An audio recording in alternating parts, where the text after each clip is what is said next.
warahmatullahi wabarakatuh. Sahabat Azul rahimakumullah. Abu Nawas dalam kesehariannya dikenal sangat sederhana. Ia tak menyimpan barang-barang berharga di dalam rumahnya. Sebab setiap kali mendapat hadiah dari Raja Harun al-Rasyid, ia selalu membaginya dengan orang di sekitarnya yang membutuhkan. Tak sedikit pun uang dibelanjakan untuk membeli barang-barang berharga. Ia hanya menyisakan uang untuk makan dan kebutuhan dasar lainnya. Abu Nawas selalu mensyukuri apa yang dimilikinya meski hanya sedikit. Suatu malam, seorang pencuri masuk ke rumahnya dengan cara merusak pintu belakang rumah. Tindakan pencuri itu diketahui Abu Nawas. Tapi, apa yang dilakukan Abu Nawas? Bukannya memukul dan menangkap pencuri, ataupun berteriak agar para tetangganya terbangun dan menangkap pencuri itu. Justru ia mencari tempat persembunyian. Setelah masuk ke dapur, pencuri itu mulai mencari barang-barang berharga di rumah Abu Nawas. Ia mulai membuka lemari, laci, dan melihat-lihat kolong di bawah tempat tidur Abu Nawas. Ia tak menemukan satupun barang berharga. Tak ada uang, tak ada emas, guci keramik, ataupun barang-barang berharga lainnya. Pencuri itu tak putus asa begitu saja. Ia kembali memeriksa ulang setiap ruangan yang ada di rumah Abu Nawas untuk memastikan bahwa ia telah menggeledah semua tempat yang ia duga terdapat barang berharga. Sampai suatu ketika, ia melihat sebuah kotak besar di dalam suatu ruangan yang sebelumnya tak sempat ia periksa. Pencuri itu langsung membayangkan di kotak itulah barang-barang berharga disimpan. Dengan hati-hati pencuri itu membuka kotak tersebut. Tapi betapa kagetnya dia ketika yang ada di dalam kotak itu adalah Abu Nawas yang tak lain si pemilik rumah. Abu Nawas pun ikut terkaget-kaget. Secara spontan pencuri itu bertanya, "Hei, apa yang kamu lakukan di dalam kotak ini?" "Saya bersembunyi dari kamu," jawab Abu Nawas. "Kenapa begitu?" tanya si pencuri. "Saya malu kepadamu, karena saya tak memiliki apa-apa untuk diberikan kepadamu. Itulah kenapa saya bersembunyi di kotak ini," jawab Abu Nawas lagi. Setelah menerima jawaban seperti itu, pencuri itu dengan hati kecewa meninggalkan rumah Abu Nawas. Tapi ia bersyukur sekaligus heran karena Abu Nawas tak berteriak memanggil tetangga sehingga ia selamat dari hajaran massa.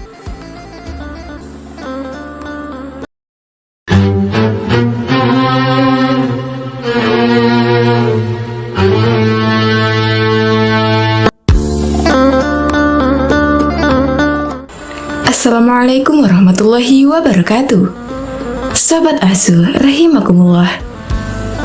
Suatu ketika, Abu Nawas dipanggil oleh Baginda Raja Harun al-Rasyid ke istana kerajaan, dan terjadilah percakapan di antara keduanya. Rupanya kali ini, Abu Nawas sedang memperingatkan rajanya perihal harta dunia yang tidak akan dibawa mati ke kuburan, karena Abu Nawas mengetahui bahwa ia dipanggil karena ingin diikat sebagai saudara raja dengan tali ikatan hadiah. Sesampainya di istana kerajaan, Abu Nawas dengan santainya menegur langsung Baginda Raja Harun al-Rasyid tanpa basa-basi terlebih dahulu. "Wahai Amirul Mukminin, bagaimana nanti jika Allah Subhanahu wa Ta'ala menghadapkan Anda di hadapannya, lalu meminta pertanggungjawaban Anda tentang lalat hitam, burung kenari, dan kulit ari?" kata Abu Nawas kepada Raja Harun. Begitu mendengar penuturan Abu Nawas yang tiba-tiba itu, menyebabkan Raja Harun al-Rasyid pun menjadi sedih, sehingga menangis terseduh-seduh. Melihat rajanya bersedih, salah seorang kepala pengawal segera bertindak dengan memarahi Abu Nawas. "Wahai Abu Nawas, engkau diamlah. Engkau telah menyakiti hati sang raja," bentak kepala pengawal kerajaan kepada Abu Nawas. "Biarkan dia," kata Raja Harun. "Sebenarnya yang merusak dan menyakiti itu adalah Anda," kata Abu Nawas dengan berani. "Begini Abu Nawas, saya ingin mengikat tali persaudaraan denganmu dengan pemberian fasilitas dan hadiah-hadiah," kata Raja Harun al-Rasyid. "Kembalikan saja semua harta dari tempat semula yang hendak Paduka berikan kepada hamba." Jawab Abu Nawas. Lalu bagaimana dengan kebutuhanmu? Tanya Raja Harun. Aku ingin Anda tidak melihatku dan aku pun tidak melihat Paduka. Ketahuilah wahai Amirul Mukminin, Aiman bin Nail dari Qudamah bin Abdullah Al-Kalabi pernah berkata, aku telah melihat Rasulullah Shallallahu Alaihi Wasallam melempar jumrah Aqobah di atas ontanya yang kemerah-merahan, tanpa ada pukulan dan tidak pula dengan pengusiran. Jawab Abu Nawas. Setelah berkata demikian, Abu Nawas segera meninggalkan istana sambil bernyanyi. Persiapanmu telah memenuhi bumi sepenuhnya, hambamu mendekat dan sekarang apa? Bukankah engkau bakal mati dalam kuburan? Pewarismu mengelilingi, hartamu tak dapat engkau gunakan lagi. Itulah nyanyian Abu Nawas.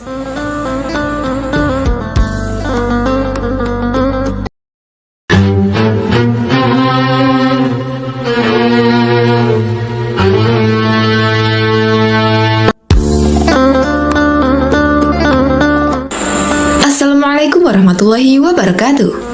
Sahabat Azul rahimakumullah. Secara tak terduga, pangeran yang menjadi putra mahkota jatuh sakit. Sudah banyak tabib yang didatangkan untuk memeriksa dan mengobati sang pangeran, tapi tak seorang pun mampu menyembuhkannya. Akhirnya raja mengadakan sayembara. Sayembara boleh diikuti oleh rakyat dari semua lapisan, tak terkecuali oleh para penduduk negeri tetangga. Sayembara yang menyediakan hadiah menggiurkan itu dalam waktu beberapa hari berhasil menyerap ratusan peserta. Namun, tak satu pun dari mereka berhasil mengobati penyakit sang pangeran. Akhirnya sebagai sahabat dekat, Abu Nawas menawarkan jasa untuk menolong sang putra mahkota. Baginda Raja Harun al-Rasyid menerima usul itu dengan penuh harap. Abu Nawas sadar bahwa dirinya bukanlah tabib. Maka dari itu, dia tak membawa peralatan apapun. Para tabib yang ada di istana tercengang melihat Abu Nawas yang datang tanpa peralatan yang mungkin diperlukan. Mereka berpikir, mungkinkah orang macam Abu Nawas bisa mengobati penyakit sang pangeran? Sedangkan para tabib terkenal dengan peralatan yang lengkap saja tak sanggup mengobatinya. Bahkan penyakitnya sama sekali tak terlacak. Abu Nawas merasa bahwa seluruh perhatian tertuju padanya. Namun Abu Nawas tak begitu memperdulikannya. Abu Nawas dipersilakan memasuki kamar pangeran yang sedang terbaring. Dia menghampiri sang pangeran dan duduk di sisinya. Setelah Abu Nawas dan sang pangeran saling pandang, Abu Nawas berkata, saya membutuhkan seorang tua yang di masa mudanya sering mengembara ke pelosok negeri. Orang tua yang diinginkan Abu Nawas segera didatangkan. Sebutkan satu persatu nama-nama desa di daerah selatan. Perintah Abu Nawas kepada orang tua itu. Ketika orang tua itu menyebutkan nama-nama desa bagian selatan, Abu Nawas menempelkan telinganya ke dada sang pangeran. Kemudian, Abu Nawas memerintahkan agar menyebutkan bagian utara, barat, dan timur. Setelah semua bagian negeri disebutkan, Abu Nawas mohon agar diizinkan mengunjungi sebuah desa di sebelah utara. Raja pun merasa heran. Engkau kuundang ke sini bukan untuk bertamasya, Abu Nawas. Hamba tak bermaksud berlibur yang mulia, kata Abu Nawas. Tetapi aku belum paham, kata Raja. Maafkan hamba, Paduka yang mulia. Kurang bijaksana rasanya bila hamba jelaskan sekarang, kata Abu Nawas. Abu Nawas pergi selama 2 hari. Sekembali dari desa itu, Abu Nawas menemui sang pangeran dan membisikkan sesuatu, kemudian menempelkan telinganya ke dada sang pangeran. Lalu Abu Nawas menghadap baginda raja. Apakah yang mulia masih menginginkan sang pangeran tetap hidup? Tanya Abu Nawas. Apa maksudmu? Raja balas bertanya. Sang pangeran sedang jatuh cinta pada seorang gadis desa di sebelah utara negeri ini, kata Abu Nawas menjelaskan. Bagaimana kau tahu? Ketika nama-nama desa di seluruh negeri disebutkan, tiba-tiba degup jantungnya bertambah keras ketika mendengarkan nama sebuah desa di bagian utara negeri ini. Dan sang pangeran tak berani mengutarakannya kepada Baginda. "Lalu apa yang harus aku lakukan, Abu Nawas?" tanya raja. "Mengawinkan pangeran dengan gadis desa itu. Kalau tidak," tawar raja ragu-ragu, "cinta itu buta, Baginda. Bila kita tak berusaha mengobati kebutaannya, maka dia akan mati." Rupanya saran Abu Nawas tak bisa ditolak. Sang pangeran adalah putra satu-satunya yang merupakan pewaris tunggal kerajaan. Abu Nawas benar. Begitu mendengar persetujuan sang raja, sang pangeran berangsur-angsur pulih. Sebagai tanda terima kasih, raja memberikan Abu Nawas sebuah cincin permata yang amat indah.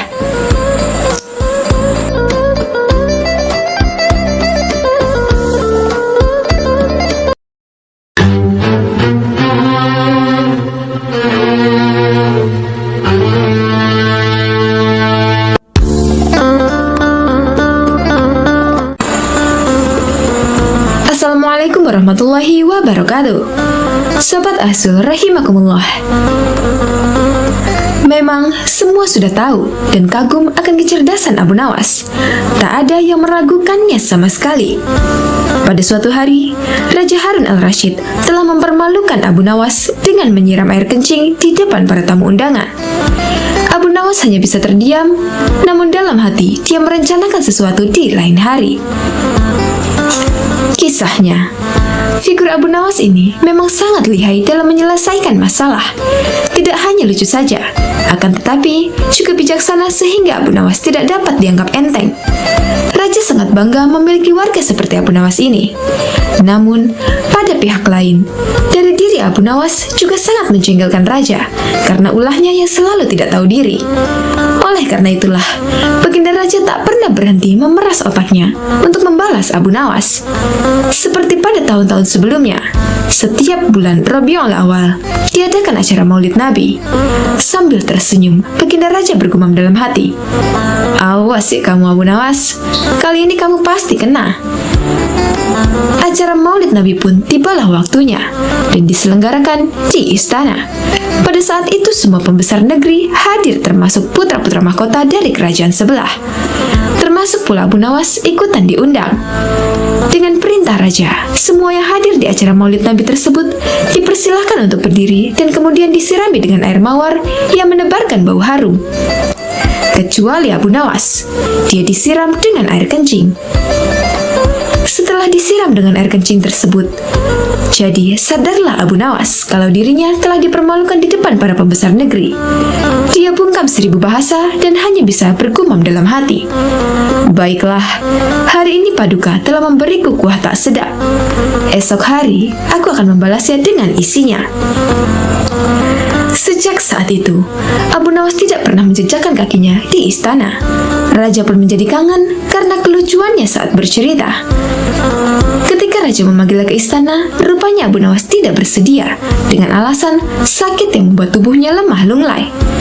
Karena khawatir telah terjadi sesuatu dengan diri Abu Nawas, raja pun ingin menengoknya diiringi dengan beberapa petinggi kerajaan. Pucuk dicinta ulang pun tiba. Begitu mendengar raja menuju ke rumahnya, Abu Nawas yang sedang dalam keadaan segar bugar itu pun langsung memasang aksi. Matanya terpejam, badan tergeletak lemah lunglai. Namun sebelum dia beraksi demikian, dia telah terlebih dahulu menyuruh istrinya menyiapkan obat ajaib yang berbentuk bulatan kecil.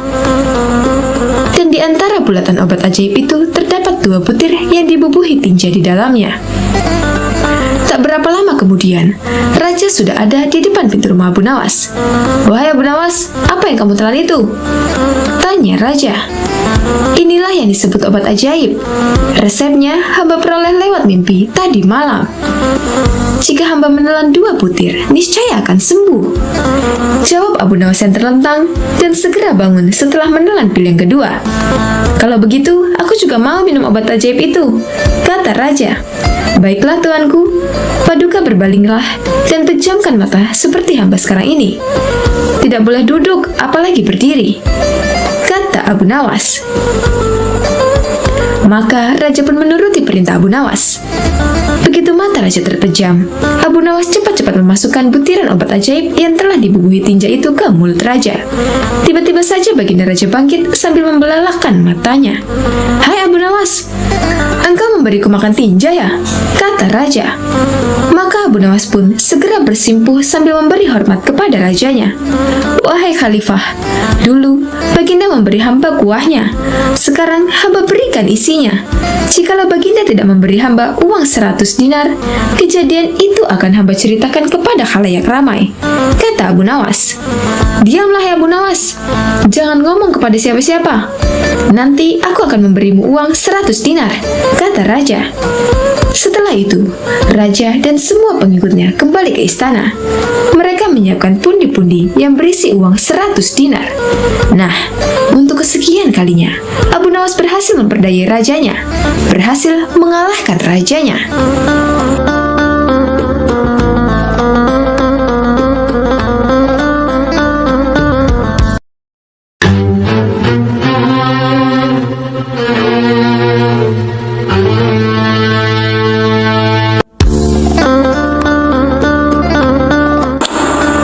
Assalamualaikum warahmatullahi wabarakatuh. Sobat Azul rahimakumullah. Hari itu puasa Ramadan menjelang hari ke-6. Seperti biasa, Abu Nawas duduk di beranda depan gubuknya sambil menunggu beduk maghrib tiba. Sambil memandang langit biru yang mulai nampak senja, Abu Nawas berpikir bagaimana agar dapur rumahnya tetap mengepul. Sementara itu, ada seorang tuan tanah yang rumahnya tak jauh dari rumah Abu Nawas. Sebagai tuan tanah, tentu saja mempunyai rumah yang besar, lengkap dengan seperangkat gudang makanan, lahan peternakan, dan kamar. Hampir setiap orang yang berada di daerah itu, bahkan Abu Nawas sendiri, bekerja dengan tuan tanah itu. Bekerja keras setiap hari, tetapi dengan hasil yang sedikit. Dan bila meminjam dengan dirinya, maka harus mengembalikan dengan bunga yang sangat tinggi. Tingkat penghisapannya sangatlah tinggi. Dan sebagaimana tuan tanah, dia mempunyai sifat yang pelit, kikir, tamak, dan loba. Tuan tanah ini mendengar kabar bahwa Abu Nawas mempunyai suatu kepandaian yang aneh. Bila dia meminjam sesuatu, maka akan dikembalikan secara lebih. Katanya pinjamannya itu dapat beranak. Seperti meminjam seekor ayam, maka ayam itu akan dikembalikan 2 karena ayam itu beranak. Menarik juga kepandaian Abu Nawas ini, pikir sang tuan tanah. Tuan tanah lalu berpikir agar Abu Nawas segera meminjam darinya. Secara kebetulan, sore itu Abu Nawas ingin meminjam 3 butir telur kepada tuan tanah itu. Tuan tanah tentu saja senang memberikan pinjaman kepada Abu Nawas, karena pinjaman itu akan menjadi banyak karena beranak. Malahan tuan tanah itu menanyakan kepada Abu Nawas apakah ingin meminjam yang lain. Abu Nawas menjawab tak perlu. Dia hanya butuh 3 butir telur. Tuan tanah itu bertanya lagi dengan Abu Nawas, kapan telur itu akan beranak? Abu Nawas menjawab, itu tergantung dengan keadaan. 5 hari kemudian, Abu Nawas kembali ke rumah tuan tanah itu, mengembalikan telur menjadi 5 butir. Melihat 5 butir telur, betapa senangnya tuan tanah itu. Tuan tanah lalu menanyakan kepada Abu Nawas, apakah dia akan meminjam lagi? Abu Nawas lalu meminjam piring tembikar sebanyak 2 buah. Tuan tanah itu memberikan dengan senang hati dan berharap piringnya itu menjadi lebih banyak. 5 hari kemudian, Abu Nawas datang dengan membawa 3 piring tembikar. Walaupun tak sesuai dengan yang diharapkan, tetapi hatinya cukup gembira karena 2 piring hanya melahirkan 1 anak saja. Tak apa pikir sang tuan tanah, karena bisa saja orang mempunyai anak tunggal, bahkan tak memiliki anak. Abu Nawas dan tuan tanah itu sama-sama senang. Maka dari itu, tuan tanah itu meminjamkan uang senilai 1000 dinar. Jumlah yang sangat besar. Gaji buat seluruh karyawan dan pekerjanya selama 1 bulan. Tuan tanah itu berangan-angan bahwa uang yang dipinjam Abu Nawas nanti akan diapakan karena akan banyak beranak. Tuan Tuan tanah itu menanti dengan tak sabar. Ditunggu selama 5 hari, Abu Nawas tak kunjung datang. Hampir 1 bulan, Abu Nawas juga tak kunjung datang. Saat tuan tanah akan mendatangi rumah Abu Nawas dengan centengnya, Abu Nawas tiba-tiba datang. Mulanya, tuan tanah gembira. Tapi sesudah Abu Nawas menjelaskan persoalannya, bukan main marahnya tuan tanah itu. "Sayang sekali tuan, uang yang saya pinjam itu bukannya beranak, malah 3 hari kemudian mati mendadak." Mendengar kata-kata itu, betapa geramnya tuan tanah. Hampir saja Abu Nawas dihajar centeng tuan tanah. Untung saja ada teman-teman Abu Nawas yang baru pulang dari bekerja. Tuan tanah itu mengadukan ke pengadilan. Tuan tanah itu berharap Abu Nawas akan digantung atau bahkan dihukum rajam. Dan pengadilan pun digelar. Abu Nawas membeberkan semua duduk permasalahannya. Demikian juga tuan tanah itu menjelaskan. Pengadilan pun memutuskan cukup rasional. Kalau sesuatu bisa beranak, sudah pasti bisa mati. Dan Abu Nawas telah menjalankan lakonnya dengan baik.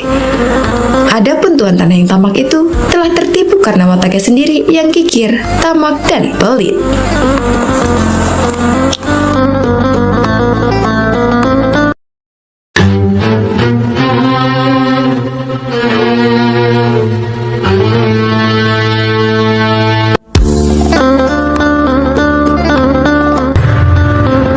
Assalamualaikum warahmatullahi wabarakatuh.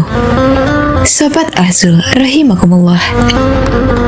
Pada suatu hari, di kerajaan yang dipimpin oleh Raja Harun al-Rasyid, telah terjadi huru-hara. Rakyatnya tak lagi mendapatkan ketenangan seperti biasanya, karena telah terjadi penculikan dan pembunuhan yang sangat misterius. Raja dan para prajuritnya akhirnya mengetahui bahwa huru-hara tersebut bukan datang dari musuh, namun dari dalam istana sendiri yang diotaki oleh para menterinya. Namun Raja sangat kesulitan untuk mencari tahu siapa yang bersekongkol terhadap tindakan penculikan dan pembunuhan tersebut, karena dia melihat bahwa para menterinya semuanya taat kepadanya. Dari itu, dipanggillah Abu Nawas yang dikenal memiliki otak yang cerdas. "Akhir-akhir ini aku gelisah, seolah ada seseorang yang hendak mengkudeta kerajaanku. Apa ada yang salah dengan kepemimpinanku?" tanya Raja kepada Abu Nawas. "Ampun beribu ampun, Baginda. Apa yang bisa hamba lakukan untuk membantu?" tanya Abu Nawas. "Begini wahai Abu Nawas, berilah cara kepadaku untuk menguji kesetiaan para menteriku," kata Raja dengan iming-iming hadiah. "Baiklah Paduka, berilah hamba waktu sehari saja agar bisa memikirkan caranya," ujar Abu Nawas sambil beranjak meninggalkan rajanya. Setibanya di rumah, Abu Nawas berpikir keras untuk menemukan cara yang terbaik dan jitu. Karena kelelahan, Abu Nawas akhirnya tertidur dengan lelapnya.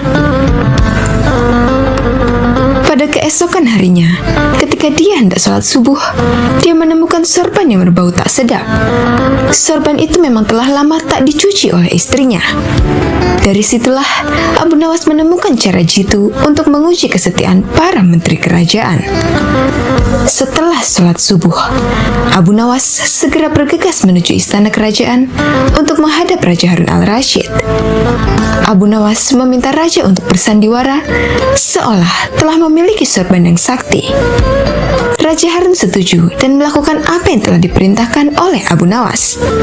Setelah itu, maka dikumpulkanlah kelima menterinya untuk menghadap. Di hadapan para menteri itu, Raja mengatakan bahwa ia telah mendapatkan hadiah berupa sorban sakti hasil pemberian dari kerajaan lain. Dan salah satu kesaktian sorban itu adalah bisa menentukan masa depan kerajaan di masa yang akan datang. "Wahai para menteriku, bantulah aku untuk menentukan masa depan negeri ini," titah Raja. "Bagaimana caranya, wahai Baginda?" tanya salah seorang menteri. Masing-masing dari kalian, coba ciumlah sorban hadiah ini secara bergantian. Apabila berbau wangi, maka kerajaan ini akan abadi. Namun, bila baunya busuk, maka kerajaan ini tak akan lama lagi akan segera runtuh. Jelas raja. Sesuai dengan perintah raja, para menteri satu persatu memasuki ruangan untuk mencium sorban sakti tersebut. Setelah semuanya telah mendapat giliran, maka dikumpulkanlah lagi menteri-menterinya. Bagaimana baunya? Tanya raja. Sorban ini baunya sangat harum. Niscaya kerajaan ini akan abadi, jawab menteri pertama. Menteri kedua dan ketiga menjawab sama dengan menteri pertama. Intinya, mereka berusaha untuk membuat rajanya senang. Giliran menteri keempat dan kelima angkat bicara. Di luar dugaan, menteri keempat dan kelima ini mengatakan bahwa sorban sakti tersebut berbau busuk dan menyengat hidung. Mendengar pernyataan menteri keempat dan kelima itu, raja akhirnya membuka rahasia bahwa sorban yang dikiranya sakti tersebut adalah milik Abu Nawas yang sudah usang dan tak dicuci lama sekali. Bergetarlah badan dari menteri pertama, kedua, dan ketiga. Kini, aku tahu siapa di antara kalian yang telah berkhianat kepadaku. Kalian telah terbukti berbohong, dan kalian pantas untuk masuk penjara, ujar Raja Harun. Menteri pertama, kedua, dan ketiga segera ditangkap dan dimasukkan ke dalam penjara. Kepada menteri keempat dan kelima, Raja Harun memberikan hadiah kepada mereka karena kesetiaan yang telah diberikan. Tak lupa juga, Abu Nawas mendapatkan bagian hadiah yang telah dijanjikan oleh Raja Harun kemarin.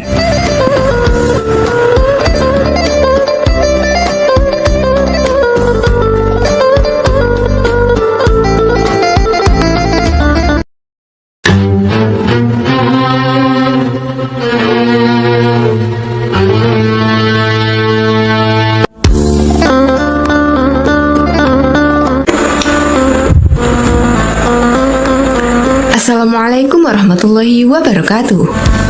Sobat Asul rahimakumullah. Suatu hari, Baginda Raja Harun al-Rasyid memerintahkan dua pengawalnya untuk menjemput Abu Nawas di rumahnya agar segera datang ke istana. Sesampainya Abu Nawas di istana, Baginda Raja Harun al-Rasyid kemudian berkata, "Hai Abu Nawas, sekarang juga kamu harus dapat mempersembahkan kepadaku seekor harimau berjenggot. Jika gagal, aku akan membunuhmu." Kata-kata itu merupakan perintah Sultan yang diucapkan dengan penuh tegas dan kegeraman. Dari bentuk mulutnya ketika mengucapkan kalimat itu, jelas betapa Sultan menaruh dendam kesumat kepada Abu Nawas yang telah berkali-kali mempermainkan dirinya dengan cara-cara yang sangat kurang ajar. Perintah itu merupakan cara Baginda untuk dapat membunuh Abu Nawas. "Ya, Tuanku Syah Alam," jawab Abu Nawas, "semua perintah Paduka akan hamba laksanakan. Namun, untuk yang satu ini hamba mohon waktu 8 hari. "Baik," kata Baginda. Al-Kisah. Pulanglah Abu Nawas ke rumah. Agaknya ia sudah menangkap gelagat bahwa raja sangat marah kepadanya. Dicarinya akal supaya dapat mencelakakan diriku agar terbalas dendamnya, pikir Abu Nawas. Jadi, aku juga harus berhati-hati. Sesampainya di rumah, dipanggilnya 4 orang tukang kayu dan disuruhnya membuat kandang harimau. Hanya dalam waktu 3 hari, kandang itu pun siap. Kepada istrinya, ia berpesan agar menjamu orang yang berjenggot yang datang ke rumahnya. Apabila Adinda dengar Kakanda mengetuk pintu kelak, suruh dia masuk ke dalam kandang itu, kata Abu Nawas sambil menunjuk kandang tersebut. Ia kemudian bergegas pergi ke musola dengan membawa sajadah. "Baik," kata istrinya. "Hai Abu Nawas, tumben kamu sholat di sini?" bertanya imam dan penghulu musola itu. "Sebenarnya, saya mau menceritakan hal ini kepada orang lain. Tapi kalau tidak kepada Tuhan Penghulu, kepada siapa lagi saya mengadu? Jawab Abu Nawas.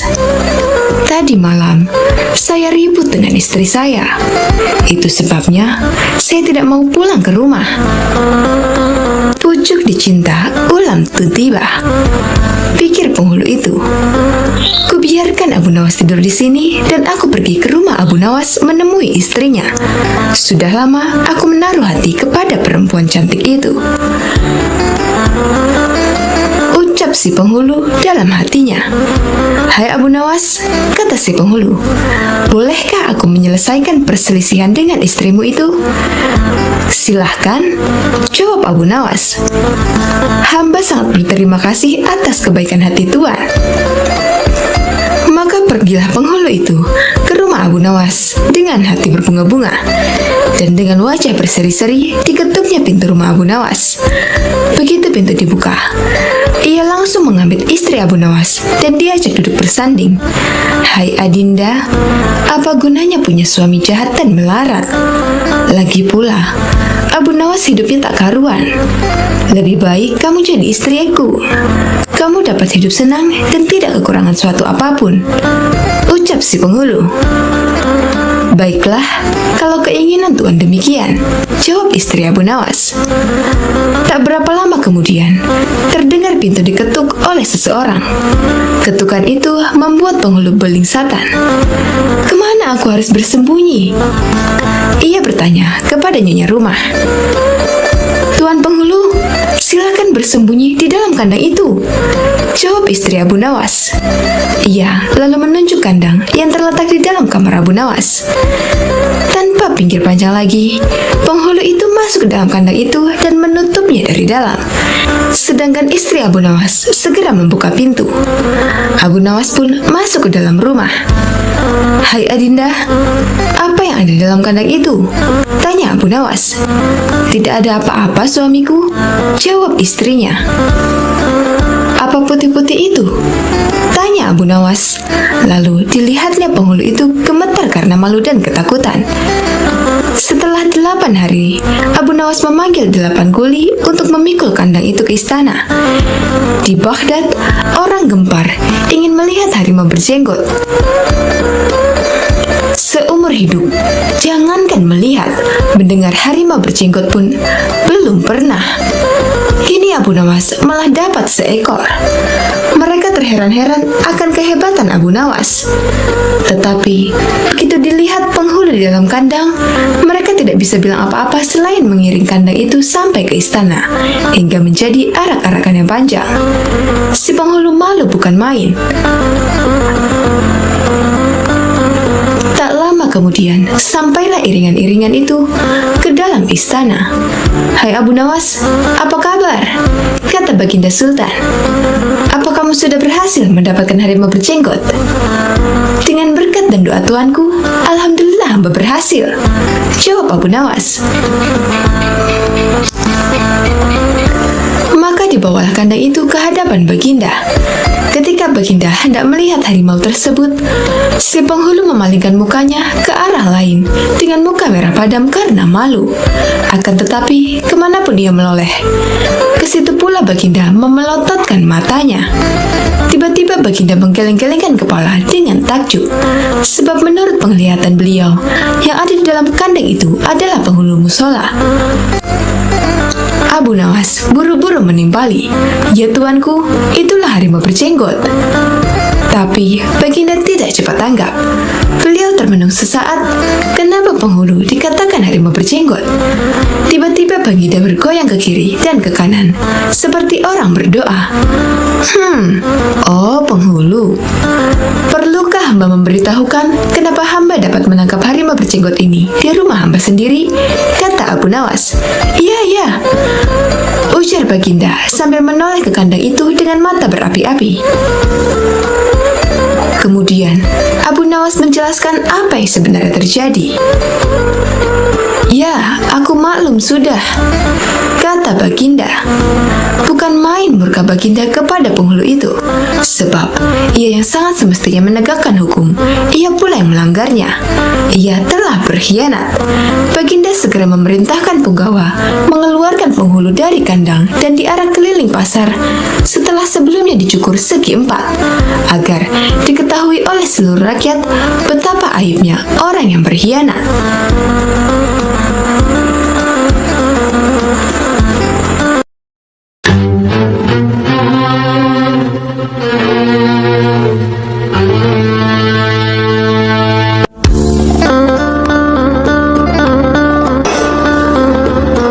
Assalamualaikum warahmatullahi wabarakatuh. Sobat Asul rahimakumullah. Sultan Harun al-Rashid masyghul berat. Konon penyebabnya sudah 7 bulan Abu Nawas tidak menghadap ke istana. Akibatnya suasana Balairung jadi lengang sunyi senyap. Sejak dilarang datang ke istana, Abu Nawas memang benar-benar tidak pernah muncul di istana. Mungkin Abu Nawas marah kepadaku, pikir Sultan. Maka diutuslah seorang punggawa ke rumah Abu Nawas. Tolong sampaikan kepada Sultan, aku sakit hendak bersalin. Jawab Abu Nawas kepada punggawa yang datang ke rumah Abu Nawas, menyampaikan pesan Sultan.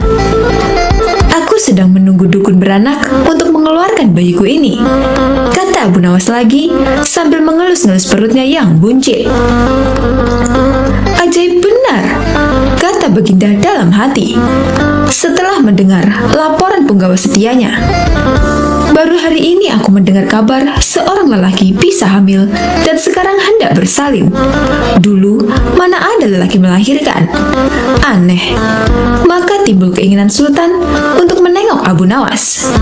Maka berangkatlah dia diiringi sejumlah menteri dan para punggawa ke rumah Abu Nawas. Begitu melihat Sultan datang, Abu Nawas pun berlari-lari menyambut dan menyembah kakinya, seraya berkata, "Ya Tuanku Syah Alam, berkenan juga rupanya Tuanku datang ke rumah hamba yang hina ini." Sultan dipersilakan duduk di tempat yang paling terhormat, sementara Abu Nawas duduk bersila di bawahnya. "Ya Tuanku Syah Alam, apakah kehendak Duli Syah Alam datang ke rumah hamba ini? Rasanya bertahta selama bertahun-tahun, baru kali ini Tuanku datang ke rumah hamba," tanya Abu Nawas. "Aku kemari karena ingin tahu keadaanmu," jawab Sultan. "Engkau dikabarkan sakit hendak melahirkan dan sedang menunggu dukun beranak. Sejak zaman nenek moyangku hingga sekarang, aku belum pernah mendengar ada seorang lelaki mengandung dan melahirkan. Itu sebabnya aku datang kemari." Abu Nawas tidak menjawab, ia hanya tersenyum. "Coba jelaskan perkataanmu. Siapa lelaki yang hamil dan siapa dukun beranaknya?" tanya Sultan lagi. Maka dengan senang hati berceritalah Abu Nawas. Konon ada seorang raja mengusir seorang pembesar istana.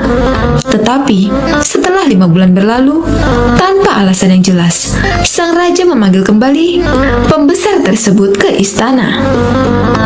Ini ibarat hubungan laki-laki dan perempuan yang kemudian hamil tanpa menikah. Tentu saja itu melanggar adat dan agama, menggegerkan seluruh negeri.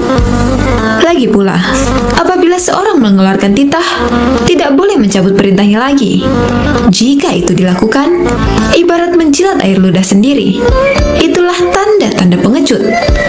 Oleh karena itu, harus berpikir masak-masak sebelum bertindak. Itulah tamsil seorang lelaki yang hendak bersalin. Adapun dukun beranak yang ditunggu adalah Baginda kemari, kata Abu Nawas. Dengan kedatangan Baginda kemari, berarti hamba sudah melahirkan. Yang dimaksud dengan bersalin adalah hilangnya rasa sakit atau takut hamba kepada Baginda. Bukan begitu, kata Sultan. Ketika aku melarang kamu datang lagi ke istana, itu tidak sungguh-sungguh, melainkan hanya bergurau saja. Besok, datanglah engkau ke istana. Aku ingin bicara kepadamu. Memang di sana banyak menteri, tetapi tidak seperti kamu. Lagi pula selama engkau tidak hadir di istana, selama itu pula hilanglah cahaya balairungku. Segala titah baginda, patik junjung tinggi tuanku, sembah Abu Nawas dengan ta'zim. Tetapi Sultan cuma menggeleng-geleng kepala, dan tidak berapa lama kemudian Sultan pun kembali ke istana dengan perasaan heran bercampur geli.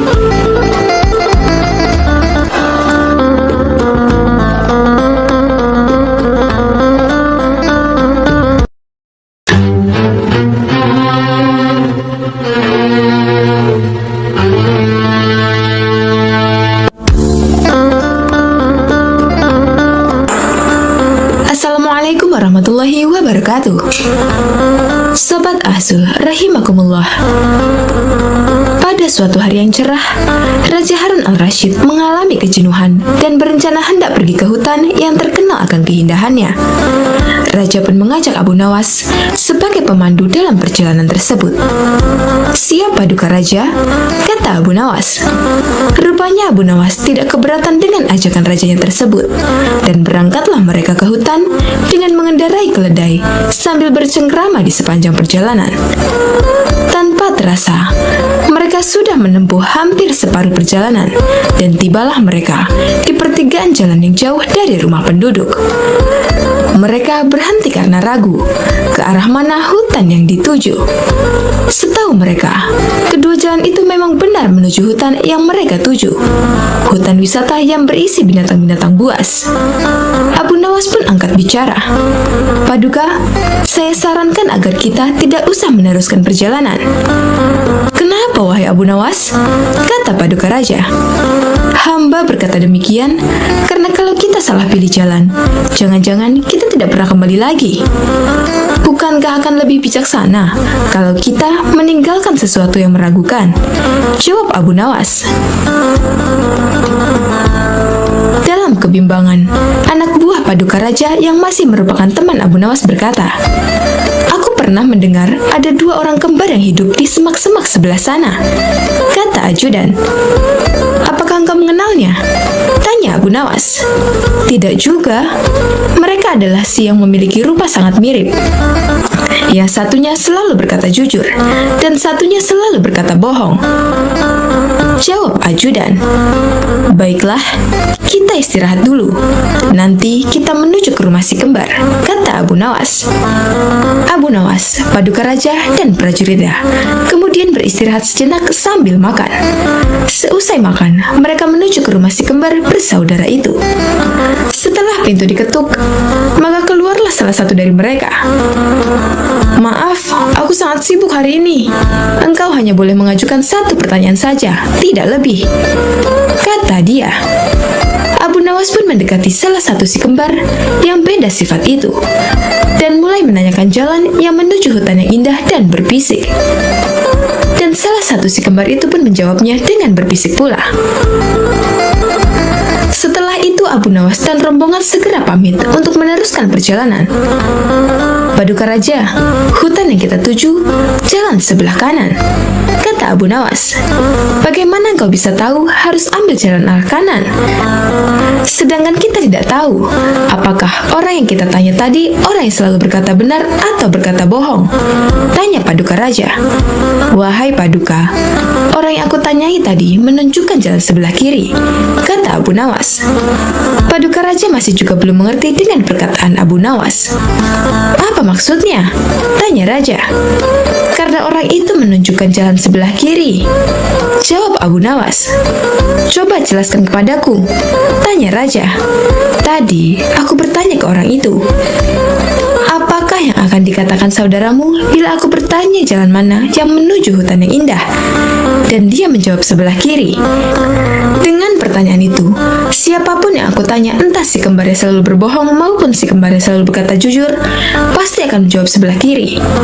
Jawabannya, yang pertama, bila yang ditanya tadi adalah orang yang selalu berkata benar, jalan sebelah kiri. Karena ia tahu saudara kembarnya akan mengatakan jalan sebelah kiri, sebab ia tahu saudara kembarnya selalu berkata bohong. Yang kedua, bila yang ditanya tadi orang yang berkata bohong, jalan sebelah kiri. Karena ia tahu bahwa saudara kembarnya akan mengatakan jalan sebelah kiri, sebab saudaranya selalu berkata benar. Akhirnya, Rombongan raja itu memilih jalan yang ditunjuk Abu Nawas. Tak lama kemudian, masuklah mereka ke dalam hutan yang memiliki pemandangan yang indah. Raja pun menjadi senang dan memberikan sebuah hadiah kepada Abu Nawas.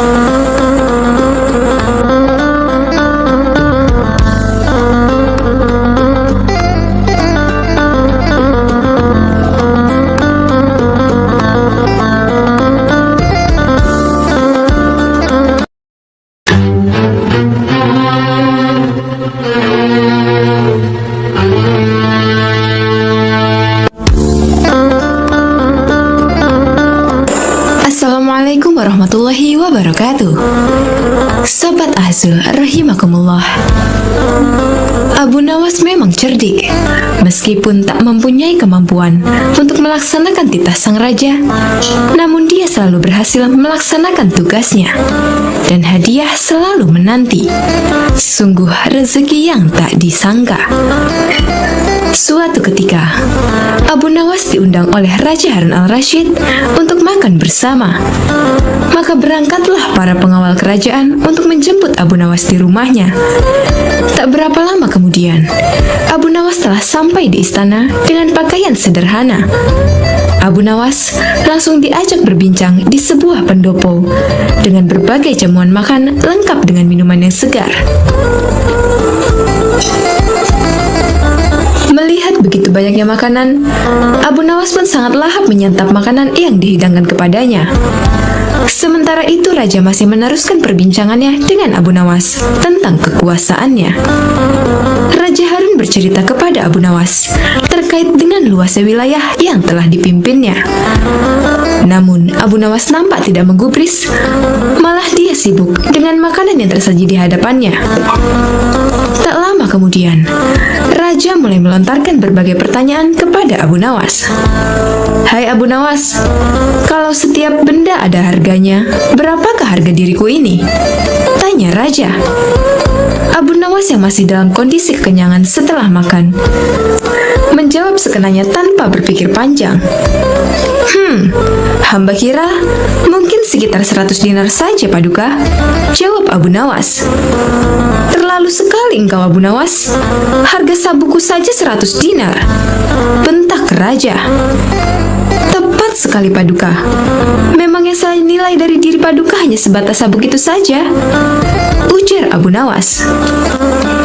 Karena merasa tak ingin dipermalukan oleh Abu Nawas karena kecerdikannya, kali ini raja tidak mau lagi mengambil resiko dengan beradu pendapat padanya.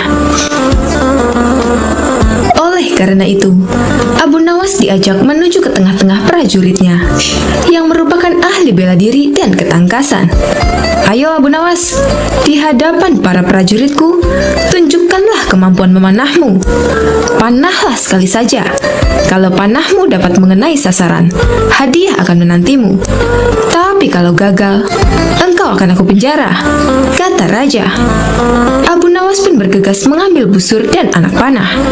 Dengan memantapkan hati, Abu Nawas membidik sasaran dan mulai memanah. Namun panahnya meleset dari sasaran. Dari pengamatan saya, ini adalah gaya memanah para makalar tanah, ujar Abu Nawas untuk menutupi kelemahannya. Sesaat kemudian, Abu Nawas mencabut sebuah anak panah lagi dan membidik sasaran. Lagi-lagi, anak panah yang dibidikkan itu melesat terlalu jauh dari sasaran. Kalau yang ini Paduka, ini gaya juragan buah kalau sedang memanah, sahut Abu Nawas untuk menutupi kelemahannya yang kedua.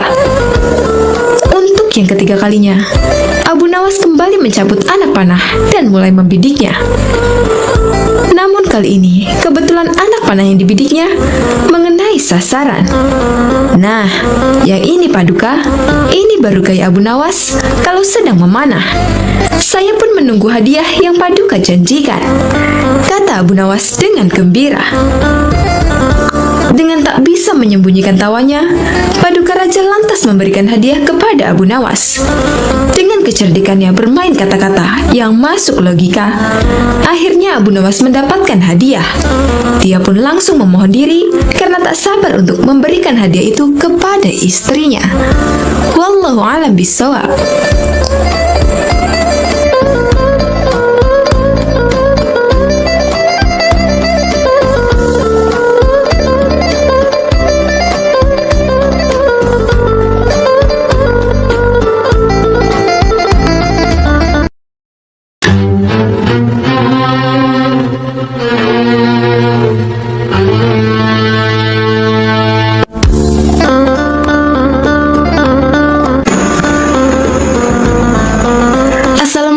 warahmatullahi wabarakatuh.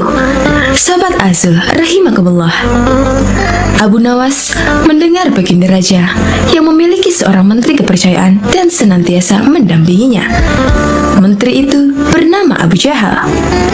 Namun kepercayaan yang diberikan Baginda Raja sering dimanfaatkan oleh Abu Jahal untuk memperkaya dirinya. Terkadang dia meminta upeti kepada rakyat dengan mengatasnamakan Baginda Raja. Hal ini tentu saja membuat Abu Nawas sangat geram, tetapi tidak berani mengadukannya kepada Baginda Raja. Sebab dengan kedudukan yang dimiliki, Abu Jahal bisa saja memutarbalikkan fakta dan menuduh Abu Nawaslah pelakunya. Seiring berjalannya waktu, penasihat istana meninggal dunia. Baginda Raja sangat kehilangan dan belum bisa menemukan penggantinya. Jadi untuk sementara waktu, jabatan penasihat istana masih kosong. Belum ada yang mendudukinya. Kesempatan ini segera dimanfaatkan Abu Jahal. Ia ingin sekali menduduki jabatan tersebut. Dengan begitu, ia bisa lebih leluasa memengaruhi Baginda Raja. Segala cara Abu Jahal lakukan. Di depan Baginda Raja, Abu Jahal terus mencari muka agar terpilih menjadi penasihat istana. Tapi sayangnya, ambisi Abu Jahal ini harus kandas di tengah jalan. Karena tidak berapa lama, Baginda Raja justru memilih Abu Nawas untuk jadi penasihat istana. Keputusan Baginda Raja ini tentu saja membuat Abu Jahal kecewa, sehingga ia menaruh dendam kepada Abu Nawas. Suatu hari, ketika Abu Jahal melihat Abu Nawas sedang duduk bersama Baginda Raja, timbul pemikiran di kepalanya. Seharusnya aku yang ada di tempat tersebut. Abu Nawas tidak pantas duduk di situ. Abu Nawas itu apa dia? Tidak mampu mengurus masalah kerajaan.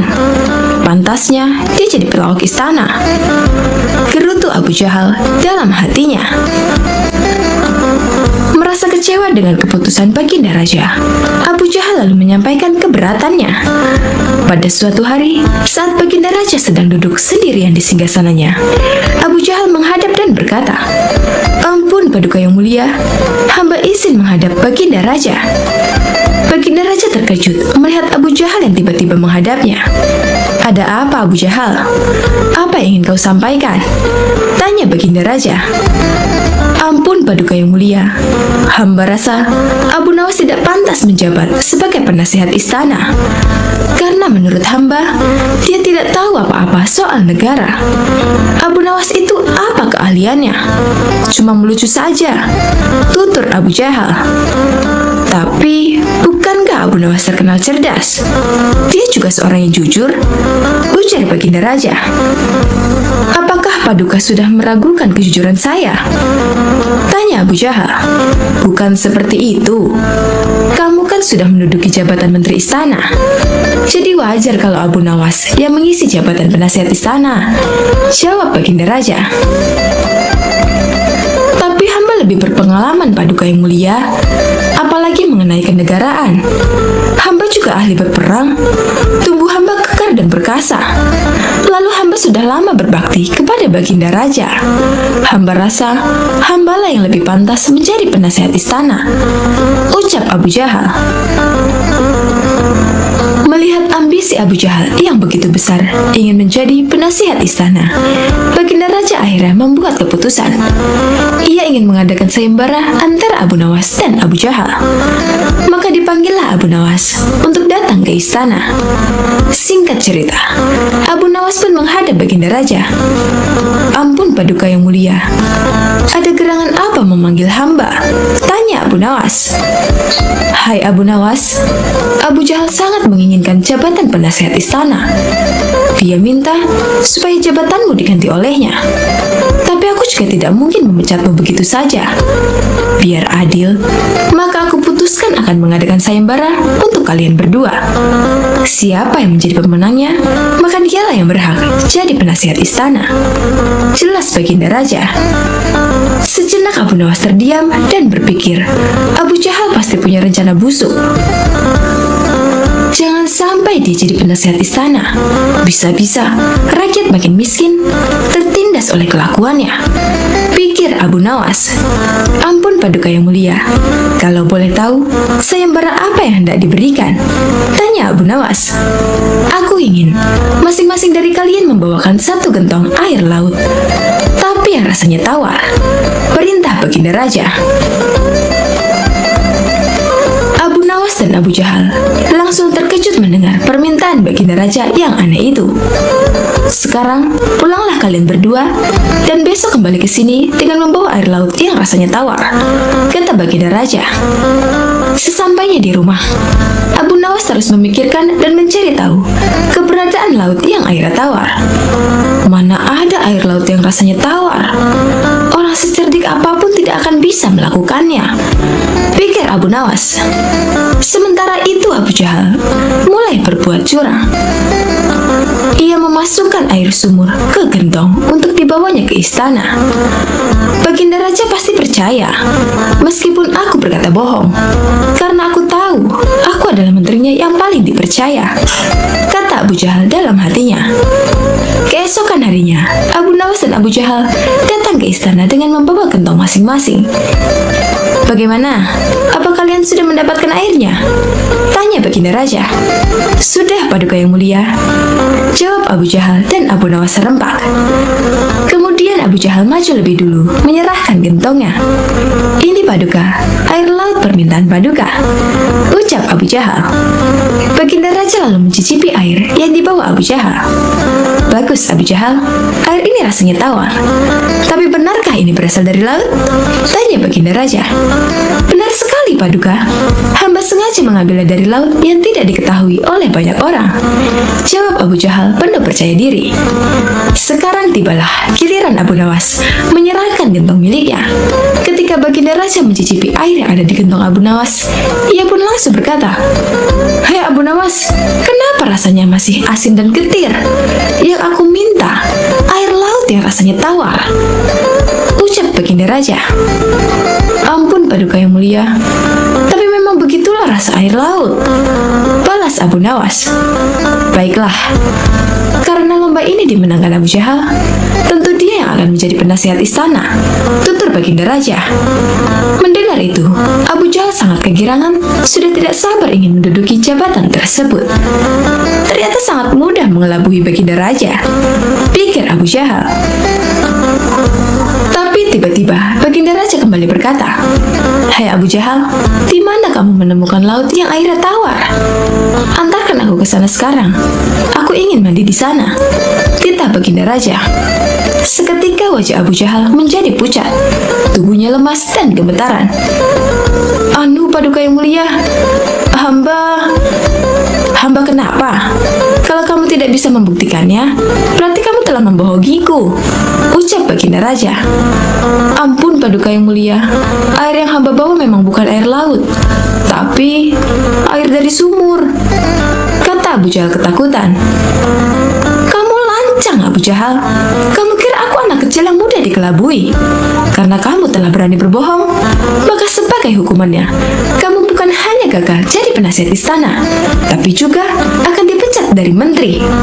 Kamu juga harus menjalani hukuman penjara," bentak Baginda Raja. Kemudian Baginda Raja memerintahkan beberapa pengawal untuk menangkap Abu Jahal dan memasukkannya ke penjara. Kini tinggallah Abu Nawas di hadapan Baginda Raja.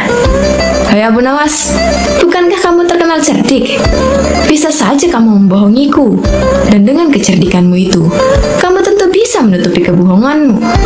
Tapi kenapa kau tidak lakukan?" tanya Baginda Raja. "Ampun Paduka yang mulia, hamba memang cerdik, tapi hamba bukan pembohong. Secerdik apapun manusia, tidak akan ada yang bisa mengubah rasa air laut menjadi tawar," terang Abu Nawas. "Kamu benar Abu Nawas, itulah orang yang saya cari untuk menduduki jabatan sebagai penasihat istana, cerdik dan juga jujur," kata Baginda Raja tersenyum puas. Wallahu a'lam bishawab.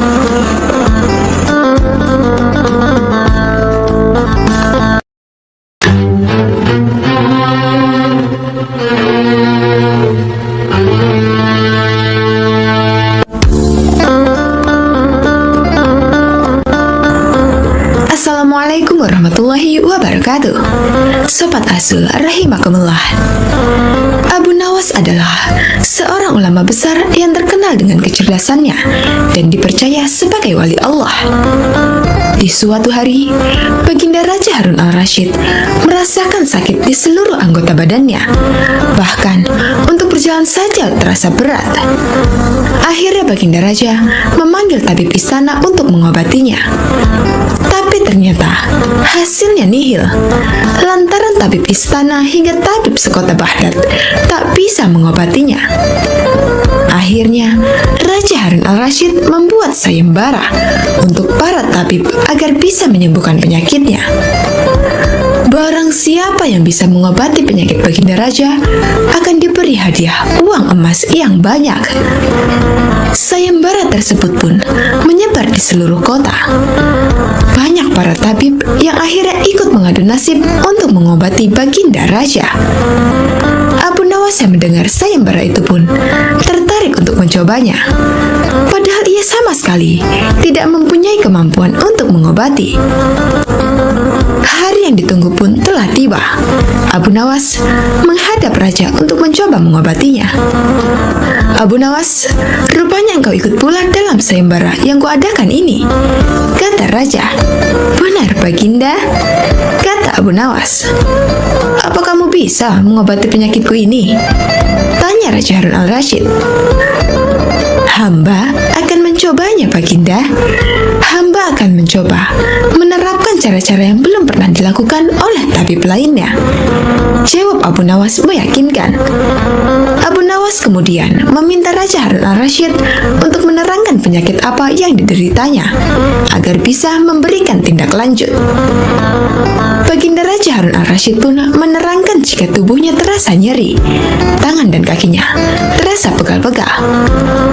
Setelah memeriksa, Abu Nawas tak langsung mengobatinya. Ia meminta waktu 2 hari kepada Raja Harun al-Rasyid untuk meramu resep obat terbaik untuknya. Di bawah pohonnya rindang, Abu Nawas terus berpikir resep untuk sang Baginda. Maklum saja, Abu Nawas bukanlah tabib, sehingga ia pun bingung harus memberikan resep apa untuk Baginda Raja. Sambil duduk dan berpikir, dari kejauhan ia melihat seorang kakek tua yang masih sibuk sendirian memetik buah-buahan di kebun kurma. Abu Nawas yang heran langsung mendekati kakek tersebut.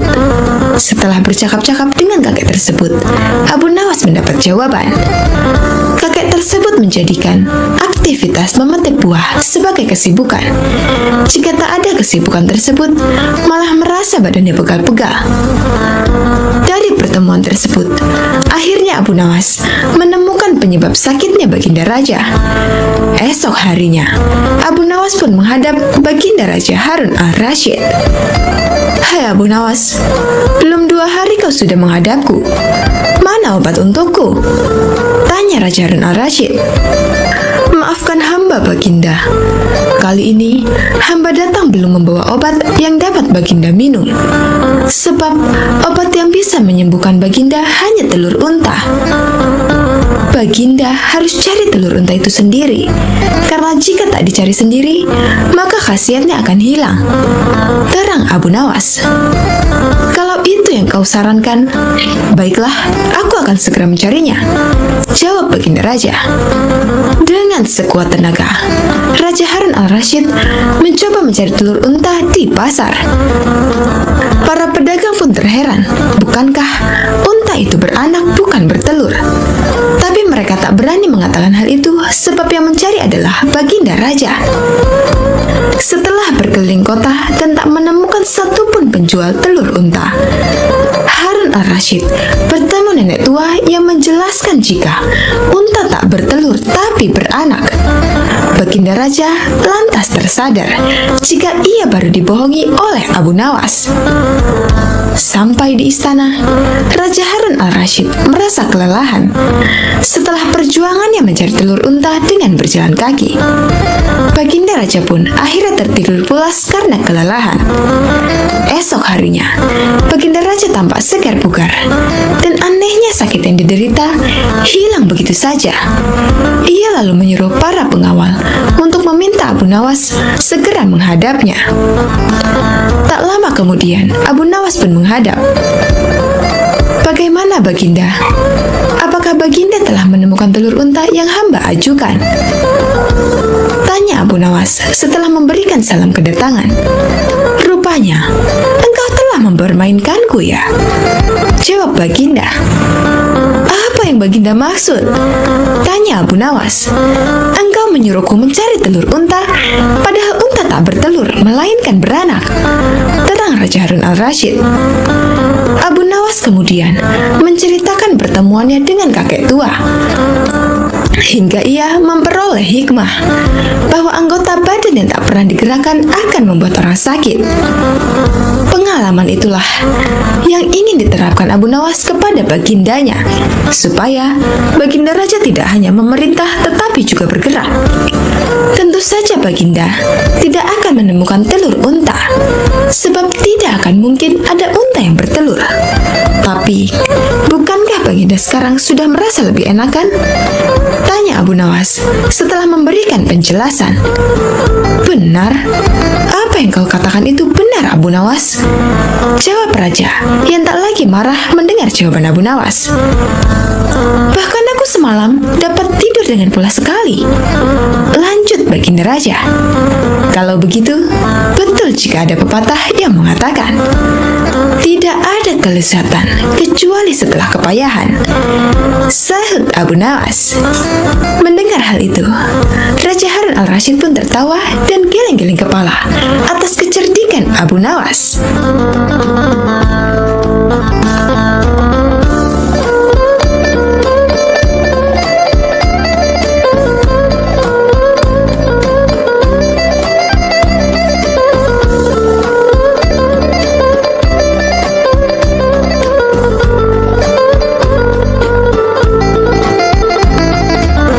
Sobat Azul, rahimakumullah. Ada berbagai macam cerita lucu dari Abu Nawas yang sering diceritakan ulang. Salah satunya adalah tentang berpuasa. Seperti dalam kisah kocak lainnya tentang sang pujangga, ada saja akal cerdik yang ia lakukan.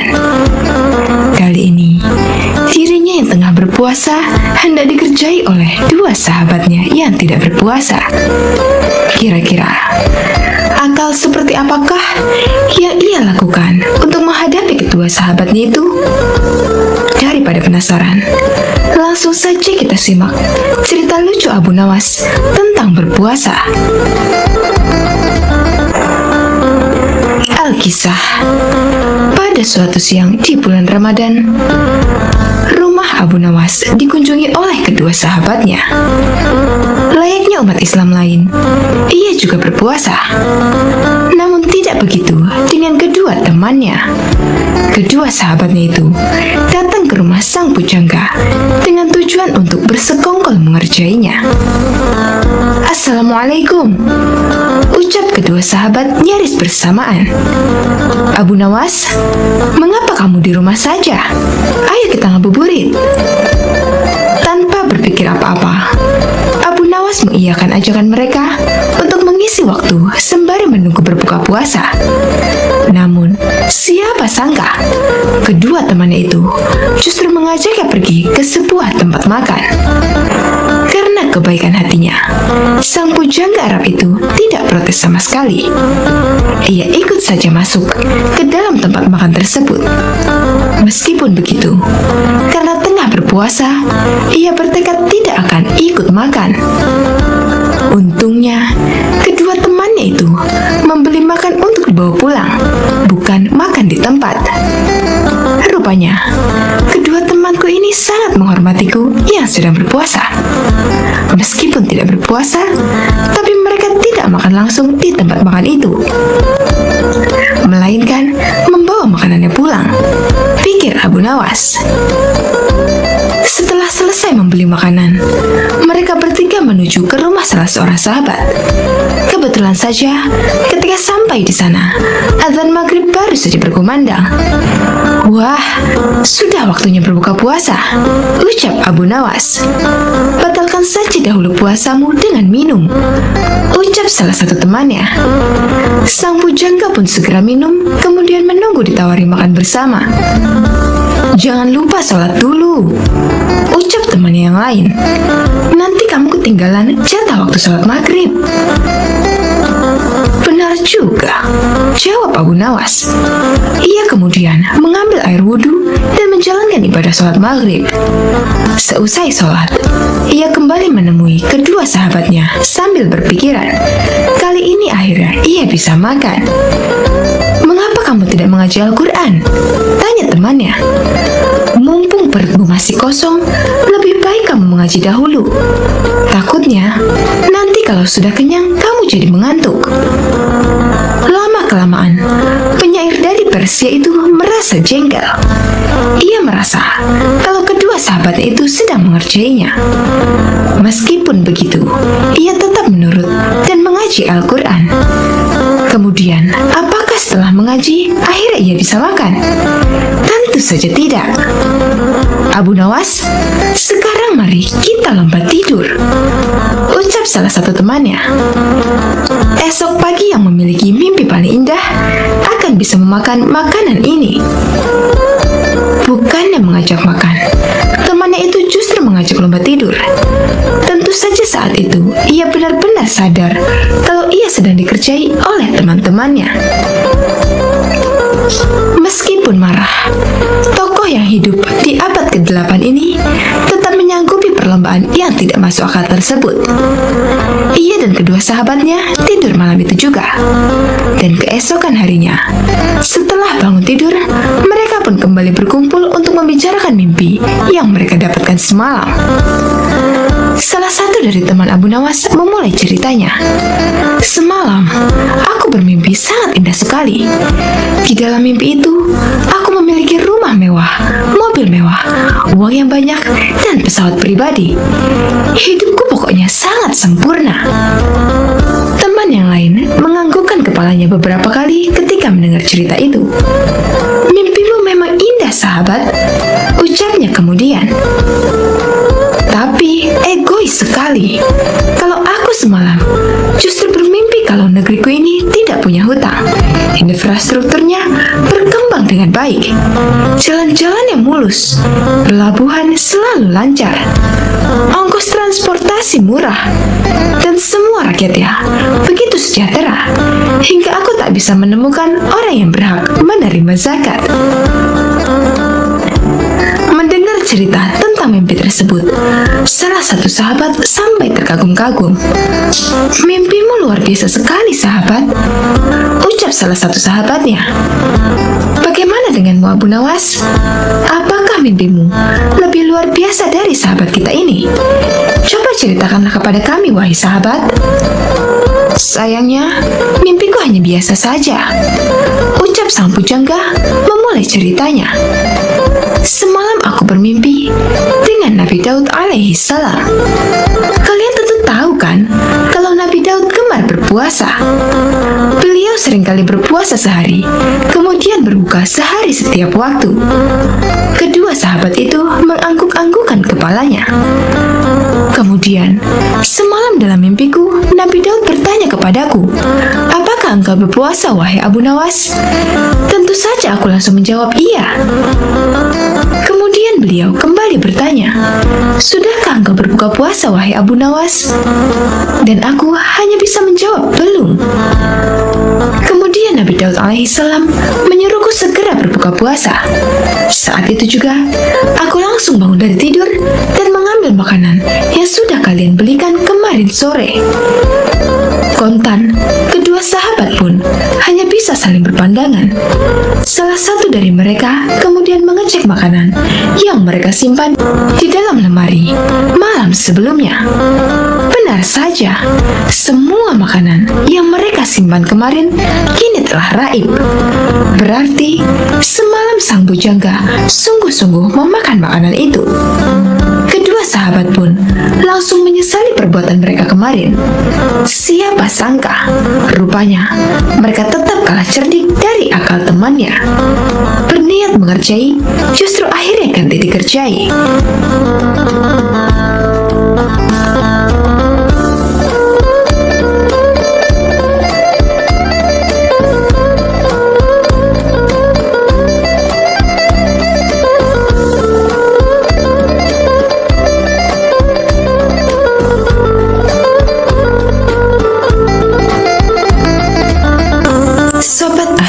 Rahimakumullah. Dikisahkan, kala itu sejumlah penduduk Baghdad berkumpul di depan istana Khalifah Harun al-Rasyid. Sebagian berteriak dan meminta agar Abu Nawas segera ditangkap. Dikisahkan dalam buku Kisah Lucu Kecerdasan Abu Nawas, susunan Sukma Hadiwianto, kala itu sejumlah penduduk Baghdad berkumpul di depan istana Khalifah Harun al-Rasyid. Sebagian berteriak dan meminta agar Abu Nawas ditangkap.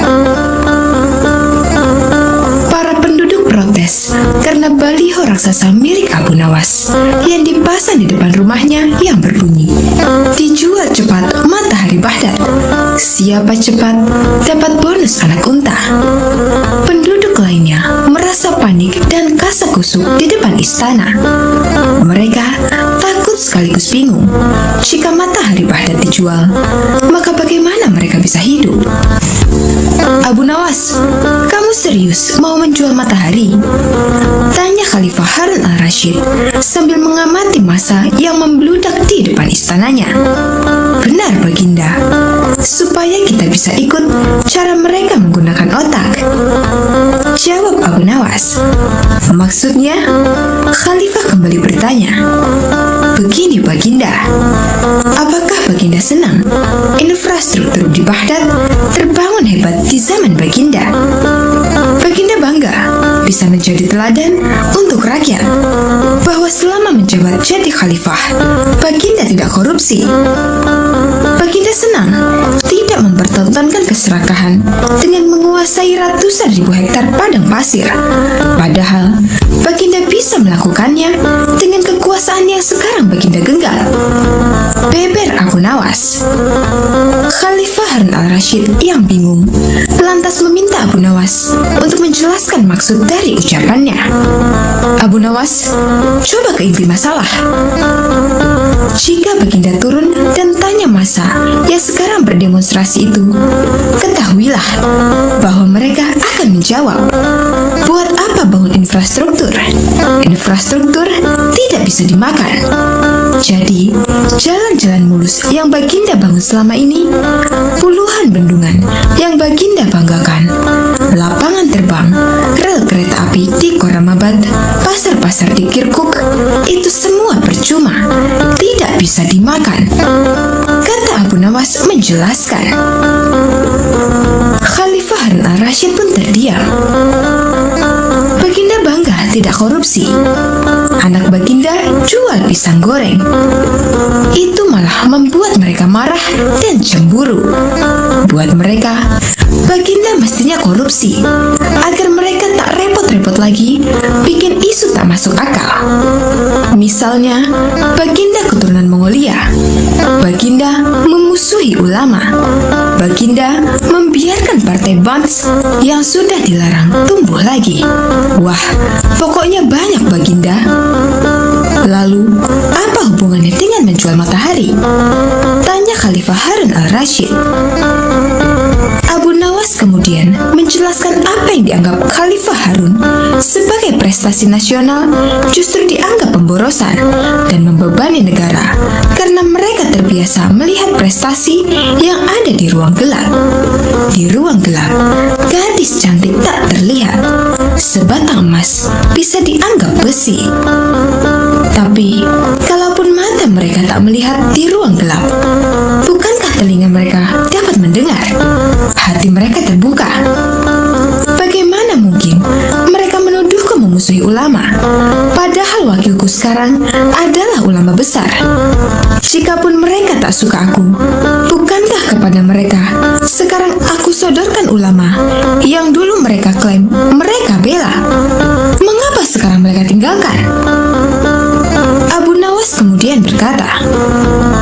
Baginda. Itulah enaknya melihat dunia di ruang gelap sambil terbalik. Kita bisa menikmati apa yang mereka nikmati selama ini. Baginda tidak capek berpikir rasional.